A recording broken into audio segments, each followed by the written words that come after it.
kind of talk to each other and kind of know what's happening and are always there to kind of help each other out. Benson is such a great little community. I've lived in Benson for like almost 20 years now. So yeah. So when I knew I wanted to open a shop, I was like, well, it's got to be in Benson. Yeah, it's got to be at home. It's got to be in Benson. And yeah, and even still, I very rarely leave this area of town. For sure.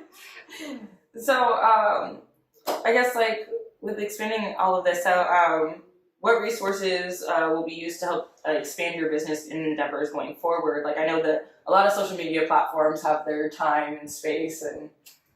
Yes. Going forward, I don't even know if to be completely honest, I don't even know if I have much of a plan. Just to keep doing what's working and not doing what's not. Yeah. I tell people all the time, like, I am proof that any idiot can run a business. Because I really, most of the time, I don't know what I'm doing. And I just kind of wing it and, you know, you go with what works. You ditch the stuff that doesn't work and you keep moving. Like I said, I don't really have a set plan at the moment other than to hopefully have a line in maybe a year or two. But yeah, just keep feeding that social media beast is all it's all I'm doing seems to be feed the beast and fake it till you make it. That is the best way to get it done. I feel like it is. Yeah, because I very often do not have a plan for what's next. I'm just like, okay, let's try this and see what happens, and it works out pretty well sometimes.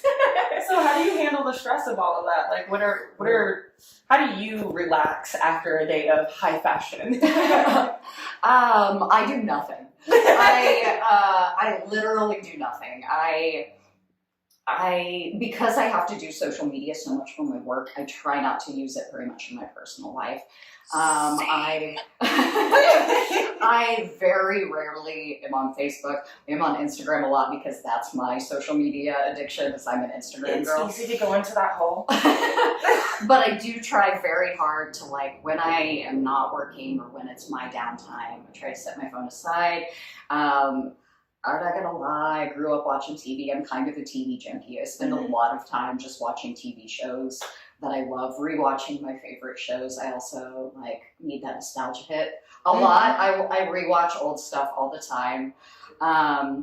Which I think that's also being an anxious person. It always gives you a little bit of comfort. Absolutely. So I just rewatch stuff. Like when I'm having a rough day or stressful day, like I'll put on one of my favorite movies and not look at my phone for a while. What are those go-tos? What are those shows that you're rewatching right now, or that favorite movie? My favorite movie is Drop Dead Gorgeous from the 90s. Okay, about the pageant in Minnesota.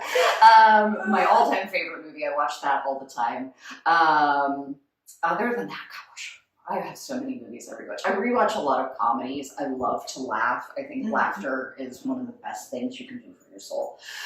So I love comedies. Like all of my favorite movies are comedies. Like I already mentioned Romy and Michelle. I rewatch that a lot. I rewatch movies like Office Space and, just stuff that makes me laugh. Sometimes the stupider the better. Like I recently watched the new Broken Lizard movie, the guys that did Super Trooper. Oh, yeah. It's so stupid, but you know what? You'll laugh a few times, which is great. Why do we watch Kung Fury so often? It's a good one, right? Right. The 80s fashion, the camp, the cringe, it's all there. Right, yeah. No, I love to take like a little nostalgia hit, turn off my phone or don't look at it anymore, and just, take the night off. Usually by myself. I also am a person that really loves my alone time, and that's how I feel like I unplug best. It's just with a good old movie or old TV show that I love that I will just rewatch and chill for the night. Absolutely. Yeah.